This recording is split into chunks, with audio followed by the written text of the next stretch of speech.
Hello friends, இன்னைக்கு சாட்டர்டேன்றதுனால அம்மா கூட வெளியில் போகலான்னு அவசரமாக ரெடி ஆகிட்டு இருந்தேன். அப்படியே நம்ம சேனலில் வீடியோ போட்டு ரொம்ப நாள் ஆச்சு. அதனால் இன்றைக்கி இந்த ரெடி ஆகிற வீடியோவை போட்டுடலாம்னு சொல்லிட்டு ரெக்கார்ட் பண்ணிகிட்டு இருக்கேன். ஆல்ரெடி லேட் ஆகிடுச்சு, சீக்கிரமாக கிளம்பிவான்னு அம்மா சொன்னதுனால அவசரமாக கிளம்பிட்டு இருந்தேன். ஸோ நான் சன்ஸ்க்ரீன் அண்ட் மாய்ஸ்சரைசர் எதுவுமே போடலை.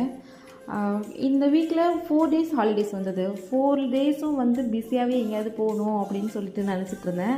ஆனால் எதையுமே பிளான் பண்ணி எங்கேயுமே போகலை. ஃபைனலி 2 days வேஸ்ட் ஆனது தான் மிச்சம். ஸோ சாட்டர்டே கூட ஏன் பிளானிங் எதுவுமே கிடையாது. அம்மா வா வெளியில் போயிட்டு வரலாம் அப்படின்னு சொல்லி கூப்பிட்டதுனால நான் இப்போ கிளம்பிகிட்ருக்கேன். அதுவும் அவங்க ஆஃப்டர்நூன் மேலே தான் சொன்னாங்க. ஸோ அவசரமாக கிளம்பிகிட்ருக்கேன்.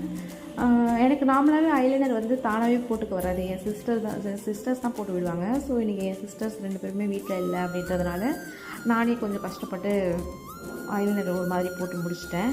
அண்ட் நெக்ஸ்ட் காஜல் போடலான்னு சொல்லிட்டு, காஜல் ஈஸி தாங்க. காஜல் நான் ஸ்கூல் டைம்லேருந்து தானாகவே போட்டுப்பேன். ஸோ காஜல் ஈஸி தான். நம்மள நிறைய பேருக்கு ஐலைனர் போடுறது தான் கஷ்டம்னு நினைக்கிறேன். ஏன்னா எனக்கு அதுதான் கஷ்டம், தானாக போட்டுக்கவே வராது. உங்களில் எத்தனை பேருக்கு அந்த மாதிரி தானாக போட தெரியாதுன்னு சொல்லிட்டு கமெண்ட் பண்ணுங்கள். அண்ட் ஒரு வழியாக போட்டு முடிச்சிட்டேன். எப்படி இருக்குன்னு தெரியல, கமெண்ட்டில் சொல்லுங்கள்.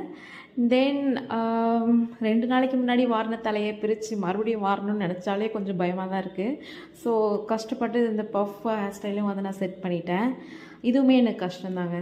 ஸோ ஃபைனலி இதுவும் நான் செட் பண்ணிட்டேன். ஆனால் இது பண்ணாலுமே தானாக தலை பிணிக்கிறது இன்னும் கஷ்டம். ஸோ அதுக்கு சோம்பேறி பட்டுகிட்டே நான் போனி டைல் போட்டுருவேன். ஆனால் இன்றைக்கி போனி டைலாம் போடக்கூடாது அப்படின்னு எங்கள் அம்மா சொன்னதுனால சரி நீயே வாரி விட்டுருமான்னு சொல்லி எங்கள் அம்மாவே தலை வாரி விட்டுட்டாங்க. இருந்தாலும் ஓசியில் சும்மா வாரி விட்டுருவாங்களா அம்மா? இவ்வளோ பெருசாகி இன்னும் தலைவார தெரியலன்னு பேசிக்கிட்டே தலைவாரிட்டு இருந்தாங்க. நீலாம் எங்கே போய் என்ன பண்ண போறியோ தெரியல அப்படின்னு புலம்பிக்கிட்டே இருந்தாங்க. அதுக்கப்புறம் கிளம்பி முடிச்சிட்டேன், தலைவாரி முடிச்சிட்டேன். ஏதோ ஒன்று குறையுது, பொட்டு. ஸோ நான் தேடி வாங்கினேன். இந்த குட்டி பொட்டு தான் நான் எப்போதுமே யூஸ் பண்ணுவேன். ஸோ பொட்டு வச்சாச்சு, கிளம்பியாச்சு. நான் கிளம்பிட்டே இருக்கும்போது எங்கள் அம்மா சடனாக உள்ளே என்ன பூ இருக்குது மறந்துட்டியா அப்படின்னாங்க. சரிம்மா நீயே அதையும் வச்சு விட்டுரு அப்படின்னு சொல்லிட்டு பூவும் வச்சாச்சு. ஸோ 2 பேருமே ரெடி ஆகிட்டோம்.